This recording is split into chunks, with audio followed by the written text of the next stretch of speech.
തൃശൂർ കോടാലി വെള്ളിക്കുളങ്ങരയിൽ പാമ്പുകടിയേറ്റ് സഹോദരങ്ങളിൽ ഒരാൾ മരിച്ച സംഭവത്തിൽ ആശുപത്രിയിൽ കഴിയുന്ന 10 വയസ്സുകാരന്റെ ആരോഗ്യനിലയിൽ പുരോഗതി.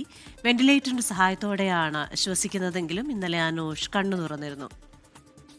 കടിയേറ്റെങ്കിലും കുട്ടിയുടെ ശരീരത്തിൽ അധികം വിഷാംശം ചെന്നിട്ടില്ല എന്നാണ് നിഗമനം. ശ്രീകുമാരൻ തൃശ്ശൂരിൽ ചേർന്ന് കൂടുതൽ വിവരങ്ങളുമായി. ശ്രീത്ത്, അനോജിന്റെ സഹോദരൻ അനോഷ് ചികിത്സയിൽ തുടരുകയാണ് ഈ പാമ്പുകടിയേറ്റ ശേഷം. നിലവിൽ എന്താണ് ആശുപത്രിയിൽ നൽകുന്ന വിവരങ്ങൾ? വെന്റിലേറ്ററിൽ തന്നെയാണ് കുട്ടി കഴിയുന്നതെന്ന് പറയുന്നത്, പക്ഷേ ചെറിയ പുരോഗതി ആരോഗ്യനിലയിലുണ്ട് എന്ന വാർത്ത ആശ്വാസം നൽകുന്നതാണ്. കൂടുതൽ വിശദാംശങ്ങൾ എന്താണ്?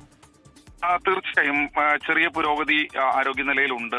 ജീവൻ വീണ്ടെടുക്കും, അല്ലെങ്കിൽ ജീവന് മറ്റു ഭീഷണികളൊന്നും ഉണ്ടാകില്ല എന്ന് തന്നെയാണ് ആശുപത്രി അധികൃതരിൽ നിന്ന് നമുക്ക് ലഭിക്കുന്ന വിവരം. ഇന്നലെ അപ്പോളോ ആശുപത്രി അധികൃതർ ഒരു മെഡിക്കൽ ബുള്ളറ്റിൻ പുറത്തിറക്കിയിരുന്നു. ആ മെഡിക്കൽ ബുള്ളറ്റിനിലാണ് അനോഷ ശസ്ത്രക്രിയയ്ക്ക് ശേഷം കണ്ണു തുറന്നു എന്ന തരത്തിൽ അവർ ആ മെഡിക്കൽ ബുള്ളറ്റിനിൽ എഴുതിയിരിക്കുന്നത്. എന്തായാലും ബന്ധുക്കളുമായി സംസാരിക്കുമ്പോഴും കുട്ടിയുടെ ആരോഗ്യനില ഇപ്പോൾ മെച്ചപ്പെട്ടു വരികയാണ് എന്നാണ് ഡോക്ടേഴ്സ് അറിയിച്ചിട്ടുള്ളത് എന്നാണ് അവരും പറയുന്നത്. ഇന്നലെയായിരുന്നു ഈ മരിച്ച ആൽജോയുടെ, അനൂഷിന്റെ സഹോദരനായ 8 വയസ്സുകാരൻ ആൽജോയുടെ സംസ്കാര ചടങ്ങുകൾ നടന്നത്. ഈ സംസ്കാര ചടങ്ങുകൾ നടക്കുന്നതിനിടെ തന്നെയാണ് ഈ ഒരു വീടിന് സമീപത്ത് പാമ്പിനെ വീണ്ടും കണ്ടെത്തുന്ന ഒരു സാഹചര്യം ഉണ്ടായത്. ശംഖുവരയൻ ഇനത്തിൽപ്പെട്ട പാമ്പിനെ തന്നെയാണ് കണ്ടെത്തിയത്.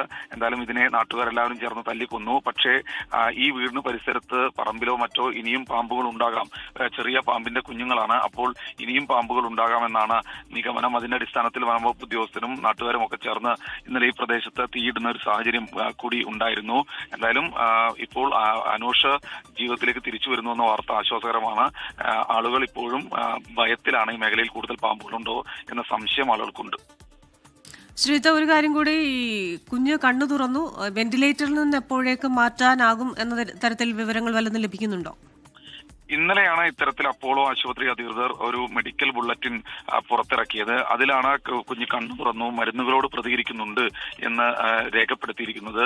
സ്വാഭാവികമായി ഇന്നത്തെ അപ്ഡേറ്റ് രാവിലെ ഒരു 11 മണിയോടുകൂടി ആശുപത്രി അധികൃതർ ഒരു മെഡിക്കൽ ബുള്ളറ്റിനായി തന്നെ ഇറക്കുമെന്നാണ് പ്രതീക്ഷിക്കുന്നത്. കുട്ടിയുടെ ബന്ധുക്കളുമായി സംസാരിക്കുമ്പോൾ ആരോഗ്യനിലയിൽ നല്ല പുരോഗതിയുണ്ട്, പക്ഷേ വെന്റിലേറ്ററിൽ തന്നെയാണുള്ളത്. വെന്റിലേറ്ററിന്റെ സഹായത്തോടു കൂടിയാണ് ശ്വസിക്കുന്നത്. മരുന്നുകളോട് പ്രതികരിക്കുന്നുണ്ട് എന്നാണ് അറിയിച്ചിട്ടുള്ളത്. ശരി, ശ്രീകുമാരനാണ് തൃശ്ശൂരിൽ വിശദാംശങ്ങൾ നൽകിയത്.